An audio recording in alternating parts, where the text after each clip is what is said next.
আগামীকাল অনুষ্ঠিত হতে যাচ্ছে ঢাকা বিশ্ববিদ্যালয় অধিভুক্ত ৭ কলেজের সেন্ট্রাল ভর্তি পরীক্ষা।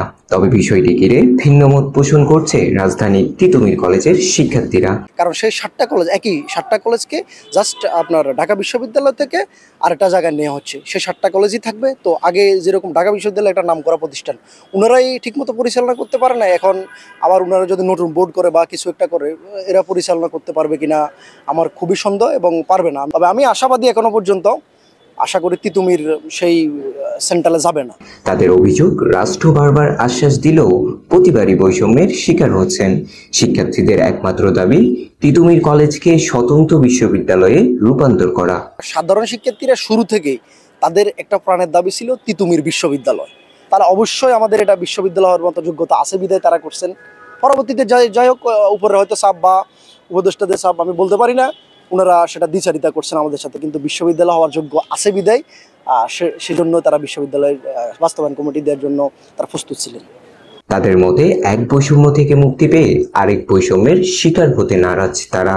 এদিকে সাধারণ শিক্ষার্থীদের একাংশ সেন্ট্রাল ভর্তি পরীক্ষাকে ইতিবাচক হিসাবে দেখছেন। তারা মনে করেন আসন সংখ্যা কমানো হলে শিক্ষার মান নষ্ট হবে না।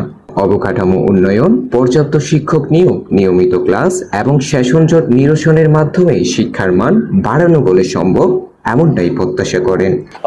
এখানের মধ্যে যদি আমরা বলি যে সেন্ট্রাল ইউনিভার্সিটির মধ্যে এটা ইজ বেটার, হ্যাঁ। আর যদি এখানে আসন সংখ্যাটা কমে আসে এটা একটা দুঃখজনক।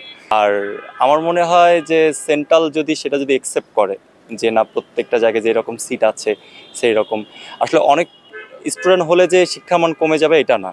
সেক্ষেত্রে এরকম করতে পারে যে আমাদের পাশাপাশি যে টিচাররা আছেন তাদের পাশাপাশি বিভিন্ন পিএইচডি করা যে শিক্ষক আছেন তাদেরকে অ্যাড করতে পারে, বা এখান থেকে তারা বিভিন্ন গবেষণার তৈরি করতে পারে।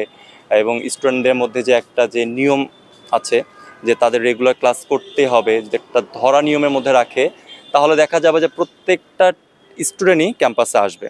আর স্টুডেন্ট সংখ্যা কমাই দিলে সেটা হচ্ছে নানা রকম দিক থেকে তারা বঞ্চিত হয়ে যাবে। যদি এই দিকটা থাকে, it's better option I think. শিক্ষার্থীদের দাবি, রাষ্ট্র যদি এসব দিক বিবেচনায় নিয়ে কার্যকর পদক্ষেপ গ্রহণ করে তবে মানসম্মত শিক্ষা নিশ্চিত করা সম্ভব হবে, এমনটাই জানান সাধারণ শিক্ষার্থীরা। ডেস্ক রিপোর্ট, ফারহাদ, বিপ্লবী বার্তা।